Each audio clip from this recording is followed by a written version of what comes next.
എല്ലാവർക്കും നമസ്കാരം. അപ്പോൾ നമ്മൾ എന്താ ചെയ്യാൻ പോകുന്നതെന്ന് അറിയാമോ? നമുക്ക് സിമ്പിളായിട്ടൊരു സ്റ്റാർ ഉണ്ടാക്കാം. ഇതിന് ഒരുപാട് സാധനങ്ങളുടെ ആവശ്യമൊന്നുമില്ല കേട്ടോ. നമ്മുടെ A4 സൈസ് പേപ്പർ ഉണ്ടല്ലോ, അതിൻ്റെ ഒരു 20 ഷീറ്റ് മതിയാകും.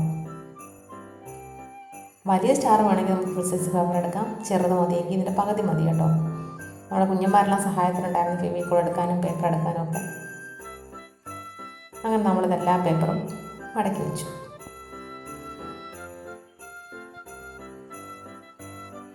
അതിനുശേഷം വീണ്ടും ആ പേപ്പറിനെ ഒന്നുകൂടെ എടുത്തിട്ട് നമ്മൾ ഫെവിക്കോൾ തേക്കണം. പിന്നെ ഫെവിക്കോൾ തേക്കുമ്പോൾ പ്രത്യേകം ഒരു കാര്യം ശ്രദ്ധിക്കണം. ഈ പേപ്പറിൻ്റെ അപ്പുറത്തോ അകത്തോ ഒന്നും ആകാൻ പാടില്ല, അല്ലെങ്കിൽ എല്ലാം ഒന്ന് ചുട്ടിപ്പോകും.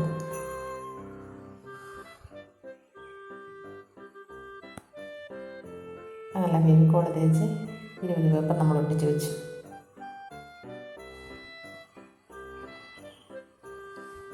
ഇതിൻ്റെ ഡിസൈനൊക്കെ വരയ്ക്കുന്നത് നമ്മുടെ അമ്മ കേട്ടോ. അവൾക്കും കുറച്ച് ദിവസം അവധി ഉണ്ടായിരുന്നപ്പോൾ അവൾ നമ്മുടെ കൂടെ ഉണ്ടായിരുന്നു.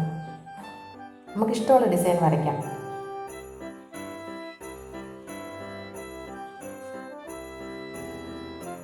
അങ്ങനെ അമ്മൂൻ്റെ ഡിസൈൻ വരക്ക് വൃത്തിയായി. ഇനി നമ്മൾ 20 പേപ്പറിലും ഈ ഡിസൈൻ വരച്ച് വെട്ടിയെടുക്കണം. അത് നമ്മളൊരു 5-6 പേപ്പർ നമ്മൾ ഒട്ടിച്ച് വെച്ചത് ഒന്നിച്ച് ചേർത്ത് വെച്ചിട്ട് നമുക്ക് ഡിസൈൻ വരയ്ക്കാം. അതിനിടയ്ക്ക് നമ്മുടെ കുഞ്ഞന്മാരെല്ലാം പോയി കിടന്നു കേട്ടോ.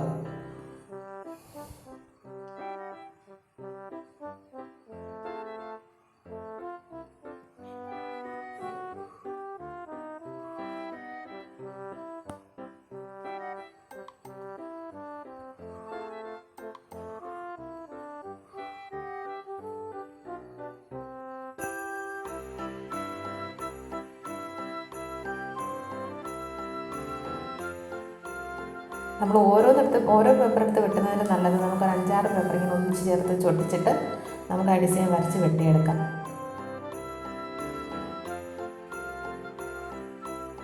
നമ്മുടെ ഫെവിക്കോൾ കഴിഞ്ഞു. വീണ്ടും അതിനെ നീക്കി പിഴിഞ്ഞെടുത്ത് നമ്മൾ ഒട്ടിച്ചെടുത്തു. ഇതിനിടയ്ക്ക് നമ്മുടെ CDP സുധാമം സെൻറ്ററിൽ വന്നിട്ടുണ്ടായിരുന്നു കേട്ടോ. അപ്പോൾ സാറിന് ഒരുപാട് ഇഷ്ടമായി.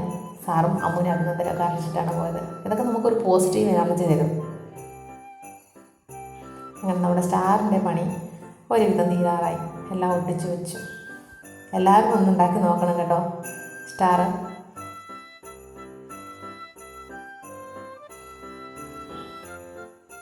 അങ്ങനെ നമ്മുടെ സ്റ്റാർ കംപ്ലീറ്റ് ആയി. സ്റ്റാർ എങ്ങനെയുണ്ട്? കൊള്ളാമോ? എല്ലാവർക്കും ഇഷ്ടമായോ?